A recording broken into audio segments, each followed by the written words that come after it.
Grabe, tumataba na ako. Kailangan ko na talaga mag-diet. Simula ngayon, magda-diet na ako. Gusto ko nang magka-abs. Konti na lang talaga kakainin ko. Anak, eto kumain ka na. Ang dami naman nito, Nay. Nagda-diet po ako. Diet ka pa, di ka rin naman magkakajowa. Sige, wag mo na lang ubusin. Sige po, Nay. Konti na lang po kakainin ko. Isang subo lang kakainin ko. Sarap. Siguro isang subo pa. Di naman siguro ako tataba sa isang subo. Ba't kasi ang sarap? Last na talaga. Few moments later.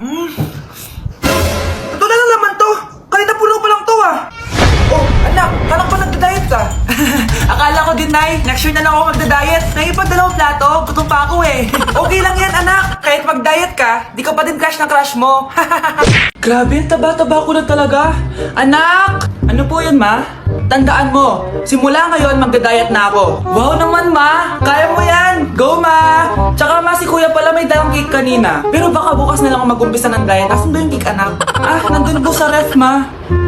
The next morning. Yes! Day 1 ng pagda-diet. Anak, konti na lang talaga kakainin ko ngayong araw. Good luck, Ma! Tsaka pala, may birthday sa kabilang bahay kina Aling Rosa. Punta ka daw. Ano? May birthday sa kapitbahay? Ay, naku. Bukas na lang ulit ako magda-diet. Ang sarap-sarap ng spaghetti doon. Bye-bye, anak. Sige, Ma. Bye-bye. The next morning. Yes! Day 1 na talaga. Final na talaga. Konti na talaga yung kakainin ko. Wala na makakapigil sa akin. Good morning, Ma!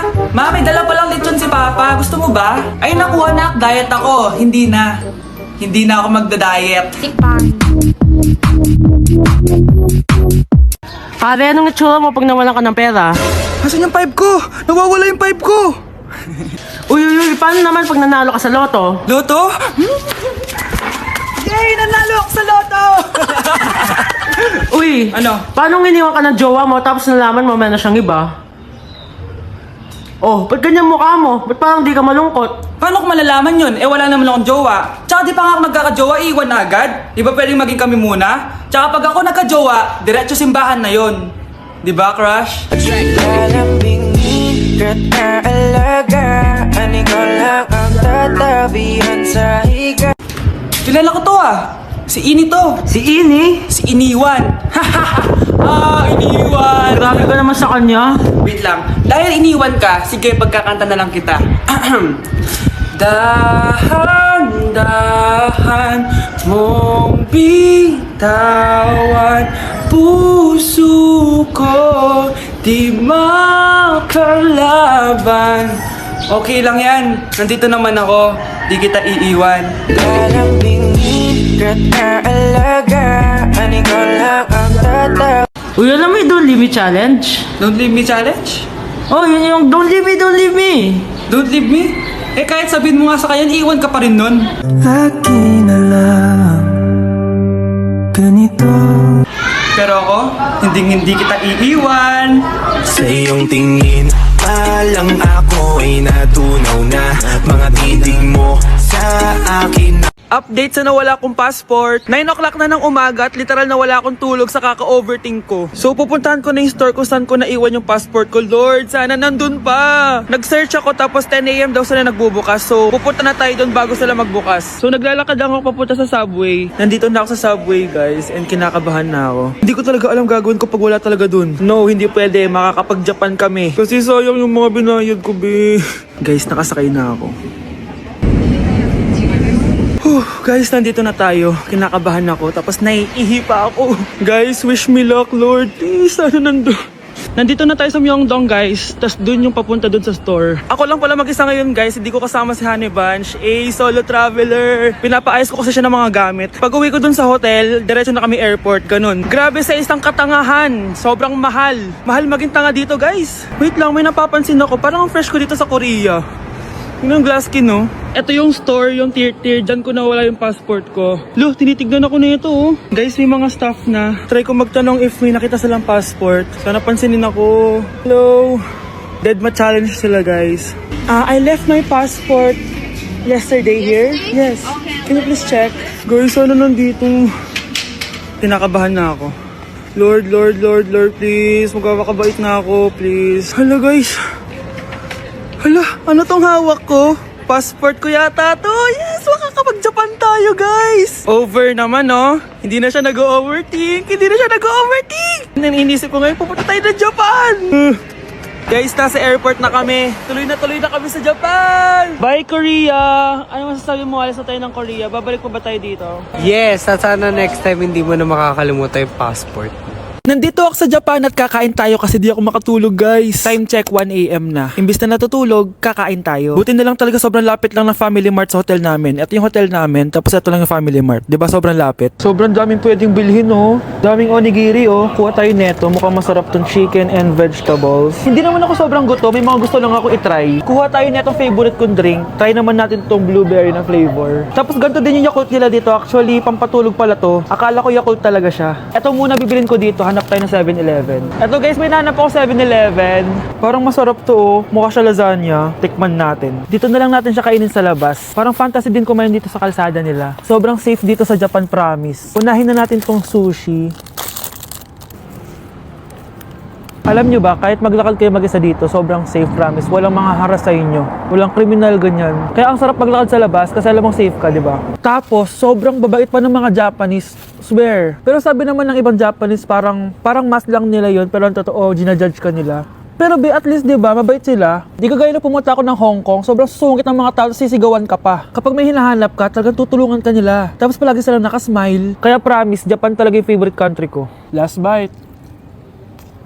Okay, next natin itong parang lasagna. Guys, sobrang bango. Sobrang sarap ng itsura niya. Tikman na natin.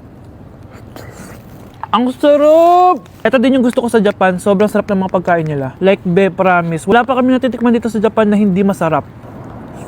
Kaya every time na pupunta talaga kami dito, promise na yon, natataba kami. Pero okay lang, Japan to eh. Alam nyo, minsan, naisip ko na dito na lang kaya kami tumira. Pero ang naririnig ko sa ibang foreigners na nakatira dito, masaya lang daw dito as a tourist. Pero kung dito ka natitira at mag-work, nakaka-depress daw, nakakalungkot. Kasi sabi nila toxic daw yung work environment dito. Pero ako, kung titira ako dito, gusto ko forever tourist ako. Inumin natin to Yakult na nakakaantok. Last bite! Pabalik na ako ng hotel, guys, and inumin na natin to favorite nating drink. Medyo malansa siya, tas maasim. So, yun lang, guys. Bye! A minha amiga Bruna se esconde na boca,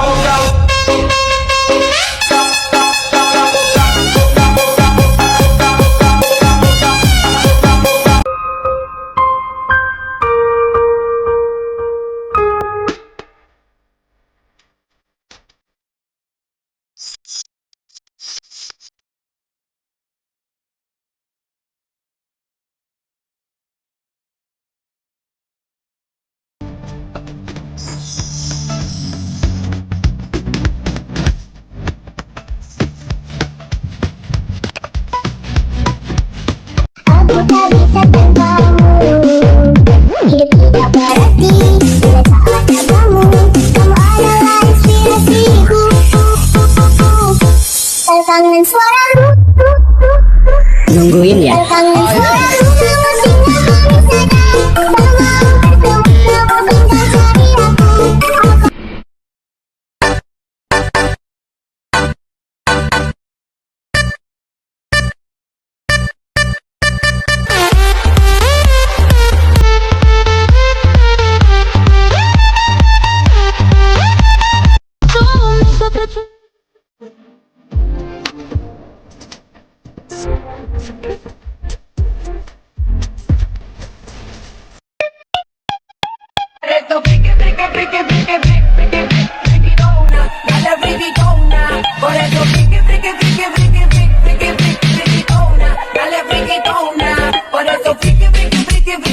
I took the cake, yeah. All about cake, yeah.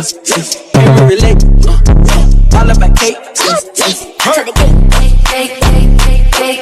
all about cake, Come to the back, yes, come to the back, yes, I'm gon' be her back. My pops used to ride in that fucking Pontiac, and you know I drive. old tree. Plus I got this running me. Really ever dancing on me. Say she smell the green on me. She straight from California. Freaky, yeah, she wanna be. Tell me she like boys and girls. Oh well, that's all. Uy, pre. Oh, bakit pre? Tignan mo may magjowang naglalakad. Eh di sana all may jowa. Buti na lang, single tayo. Magbe-break din kayo! Ready o single. May jowa ako. Ba, di ba sabi sa'yo wala muna magjojowa? Huwag ka nang bitter. Alam ko nga may nagkakrush sa'yo eh. Titigilan mo ako sa pagka-crush-crush na yan ha? Sino ba yan? Nasa taas. Wala naman eh. Baka nasa baba. Wala din. Alam ko na. Nasa gitna. Ayan. Eto ba?